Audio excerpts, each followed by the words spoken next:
Hello dear students and friends, welcome back in my YouTube channel HP teaching track. मैं HP sir, host of the channel. देखिए, हमारी chemistry की class चल रही थी और इससे रिलेटेड हमें छोटी सी इन्फॉर्मेशन देनी है आपको और थोड़े से टिप्स देने हैं आपको। जो हमारा ये पहला चैप्टर है केमिस्ट्री का सॉल्यूशंस, बहुत इंपॉर्टेंट चैप्टर है क्योंकि यहाँ से आपके न्यूमेरिकल्स पूछे जाते हैं। तो ये हमारा सिलेबस इसका जो है हमने पूरा कर दिया है। अब बारी कुछ एक्स्ट्रा क्वेश्चंस की और न्यूमेरिकल्स की है। ठीक है, तो आप इसको जो है चैप्टर को अपडेट कर लें, अच्छे से रिवाइज कर लें, क्योंकि अच्छे से रिवाइज करेंगे तभी आप न्यूमेरिकल्स कर पाएंगे। ठीक है, तो आप इसको अच्छे से रिवाइज करके इस चैप्टर को अपडेट कर लें। मैं एक बार पूरा रिवाइज करा रहा हूँ 5-6 मिनट के अंदर अंदर, तो ये क्विक रिवीजन आपका हो जाएगा। तो आज की जो हमारी क्लास है वो है क्विक रिवीजन, जिसमें हम इस चैप्टर को समझेंगे कि इसमें हमने क्या क्या पढ़ा है और उसके नोट्स कैसे बनाने हैं। ठीक है, और आगे हम क्या पढ़ने वाले हैं। चलिए स्टार्ट करते हैं।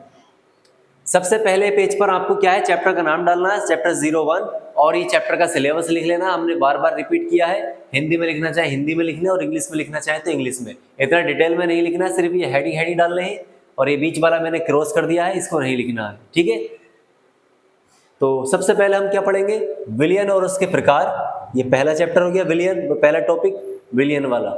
ये उसके टाइप्स आ गए थे आपके, आप इसको अच्छे से स्क्रीनशॉट वगैरह भी ले सकते हैं। 5 प्रकार के बताए थे हमने, तनु विलयन, सांद्र विलयन, संतृप्त विलयन, असंतृप्त विलयन, अति संतृप्त विलयन। तनु विलयन वो होता है जिसमें पानी की मात्रा ज्यादा होती है, विलय की मात्रा कम होती है। सांद्र विलयन वो होता है जिसमें विलय पदार्थ ज्यादा घुला हुआ होता है, पानी कम होता है। संतृप्त विलयन वो होता है जिसमें और पदार्थ नहीं घोला जा सकता। और असंतृप्त विलयन वो होता है जिसमें और घोला जा सकता है। अति संतृप्त वो होता है जिसमें जास्ती से घोला जा सकता है। ठीक है, इसमें अधिक से अधिक विलय घोला जा सकता है, लेकिन थोड़ा सा एफर्ट करना पड़ेगा। 9 प्रकार कहते हैं विलय और विलायक की भौतिक अवस्था के आधार पर लिखने की ट्रिक थी। 3 बार गैस, 3 बार द्रव, 3 बार ठोस, फिर गैस द्रव ठोस, गैस द्रव ठोस, गैस द्रव ठोस। गैस का गैस में, गैस का द्रव में, गैस का ठोस में, द्रव का गैस में, द्रव का द्रव में, द्रव का ठोस में, ठोस का गैस में, ठोस का द्रव में, ठोस का ठोस में। ये विलयन के उदाहरण हो जाएंगे आपके। ठीक है, इंपॉर्टेंट 2 थे, ठोस और द्रव वाला। उसके बाद हमारा आ गया था सांद्रता को व्यक्त करने की विधियां, परसेंटेज यानी कि प्रतिशत। प्रतिशत जो निकलती है 100 पे, 100 ग्राम में या 100 ml में जो पदार्थ घुला होता है वो आपका प्रतिशत कहलाता है। मोलरता निकलती है 1 लीटर में, इसमें 1 लीटर में मोल घुले हुए होते हैं विलय पदार्थ के। मोललता निकलती है 1 किलोग्राम पे और इसमें विलायक पे निकलती है। नॉर्मलता जो निकलती है वो भी 1 लीटर पे निकलती है। फॉर्मलता जो निकलती है वो भी 1 लीटर पे निकलती है। मोल फ्रैक्शन मोलों का अनुपात होता है, ऊपर विलय या विलायक के मोल और नीचे दोनों के मोल लेते हैं। पीपीएम जो होता है मिलियन पे निकलती है।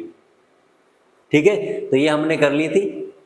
इसको आप देख सकते हैं, क्लासेस को अच्छे से अपडेट कर लें, रोक कर आप देख सकते हैं।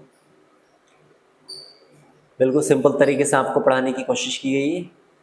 फिर ये हेनरी का नियम आ जाता था आपका। हेनरी का नियम हमने आपको बता दिया था क्या क्या करना था, इसमें टिक कर दिया था, सब कुछ लिखना नहीं था आपको, कुछ चीज़ें एक्स्ट्रा होती हैं।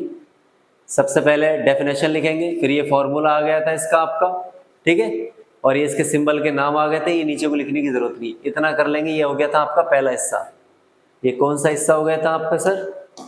ये हो गया था आपका पहला हिस्सा, यहां से लेके यहां तक। ठीक है सर, उसके बाद इसको प्रभावित करने वाले कारक लिखने थे, ये तीनों जिस पर टिक लगे हुए हैं। फिर ये ग्राफ बनाना था आपको। ठीक है, और ये उदाहरण थे आपके। ये उदाहरण को छोड़ा, महत्व को इसको छोड़ देंगे, ये करना था आपका। ठीक है, ये अपडेट कर लेंगे अपनी नोटबुक में। फिर आ गए थे हमारे अणुसंख्यक गुणधर्म, जो कि हमारे 4 होते थे, क्वथनात्मक उन्नयन, हिमांक अवनमन, बाष्प दाब का अपेक्षिक अवनमन और परासरण दाब। और ये हमने एक एक करके टॉपिक्स को जो है क्लियर किया है। ठीक है, अणुसंख्यक गुणधर्म क्या होते थे, इसकी डेफिनेशन यहाँ ऊपर लिखी हुई है। जो अणु, ऐसे गुण जो अणुओं की संख्या पर निर्भर करते हैं, अणुसंख्यक गुणधर्म कहलाते हैं। उसके बाद आपके क्वथनात्मक उन्नयन, तो पहले क्वथनांक की डेफिनेशन पढ़ी हमने, फिर क्वथनात्मक उन्नयन की पढ़ी, बिल्कुल सिंपल तरीके से समझाया था आपको, देख सकते हैं। कैलकुलेटिव पार्ट्स आ गया, ग्राफ आ गया आपका, इसको लिख लेंगे। डिप्रेशन एंड फ्रीजिंग पॉइंट्स यानी कि हिमांक में अवनमन टॉपिक आ गया हमारा। हिमांक क्या होता है, हिमांक में अवनमन की डेफिनेशन ये क्लियर की थी हमने। कैलकुलेटिव पार्ट्स आ गया, ग्राफ आ गया, सेम है उसकी तरह। फिर आ जाता है आपका बाष्प दाब में अपेक्षिक अवनमन। तो सबसे पहले हमने डाला बाष्प दाब क्या होता है, तो भाप के द्वारा जो प्रेशर पड़ता है उसी को बाष्प दाब कहते हैं, और ऐसा गर्म करने पर होता है। बाष्प दाब को प्रभावित करने वाले कारक 3 थे, तापमान, द्रव की प्रकृति और आवासशील पदार्थ। फिर हमने पढ़ा वाष्प दाब में अपेक्षिक अवनमन।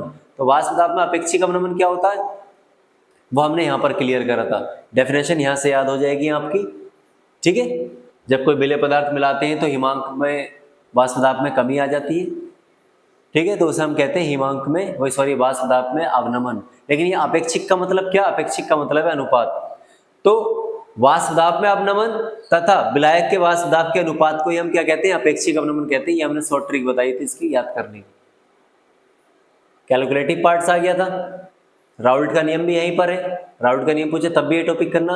ये वाष्प दाब को प्रभावित करने वाले कारक को थोड़ा एक्सप्लेन किया गया है, बाकी वहाँ आप हेडिंग डाल के लिख सकते हैं, और इसमें एक्स्ट्रा कुछ करना है तो आप कर सकते हैं, ठीक है। क्या तापमान कैसे प्रभावित कर रहा है, द्रव की प्रकृति कैसे प्रभावित कर रही है, और आवासशील विलेय कैसे प्रभावित कर रहा है, ठीक है।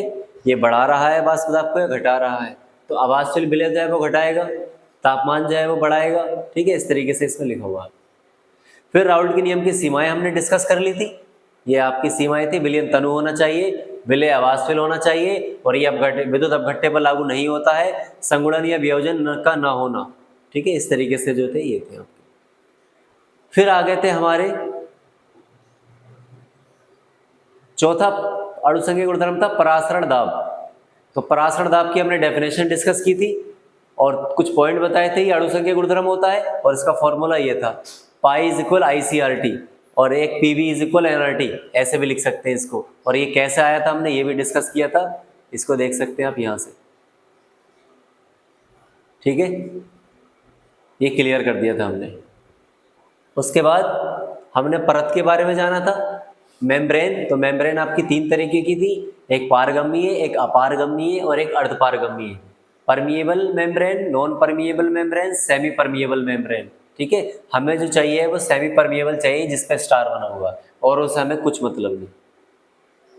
उसके बाद व्युत्क्रम परासरण हमने पढ़ा था। तो परासरण की प्रक्रिया क्या थी हमारी, परासरण की प्रक्रिया ये थी कि विलायक विलयन की ओर गति करता है SPM में से, इसमें SPM का लगा होना जरूरी है, ठीक है। चलिए आगे बढ़ते हैं। लेकिन व्युत्क्रम परासरण क्या, अगर विलयन की तरफ से अगर हम प्रेशर लगा दें तो उल्टी प्रोसेस हो जाएगी, इसलिए इसको हम कहते हैं व्युत्क्रम परासरण। ये हमने यहाँ पर समझाया था अच्छे तरीके से डायग्राम के हिसाब से। फिर आ जाता है हमारा वॉन हॉफ गुणांक, और वॉन हॉफ गुणांक की ट्रिक हमने बताई थी आपको, ये फॉर्मूला याद करना, ठीक है। वियोजन या संगुणन के बाद कणों की कुल संख्या और वियोजन या संगुणन के पहले कणों की संख्या के अनुपात को ही वॉन हॉफ गुणांक कहते हैं। अलग से डेफिनेशन भी पढ़ने की जरूरत नहीं है, तो ये फॉर्मूला इसी से डेफिनेशन बना देनी है। फिर हमने ये पार्ट लिखने को कहा था, अगर I की वैल्यू 1 है तो ना वियोजन होगा ना संगुणन, ना जुड़ेगा ना टूटेगा।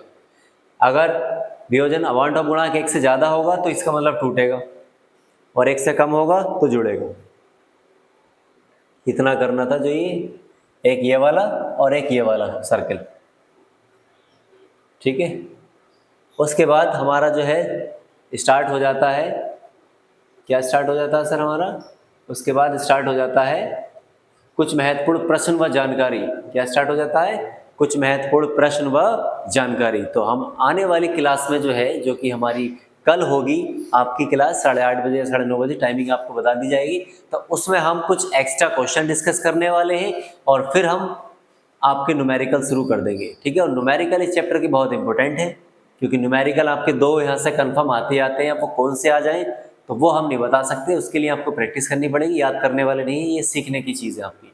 तो कल आप क्लास में ज़रूर जुड़ें, और आप कमेंट ज़रूर करें कि आपको क्लासेस कैसी लग रही है। और ये हमारा आज का क्विक रिवीजन था, ये पूरी क्लास का निचोड़ है, आप एक बार में सिलेबस को देख सकते हैं, ठीक है।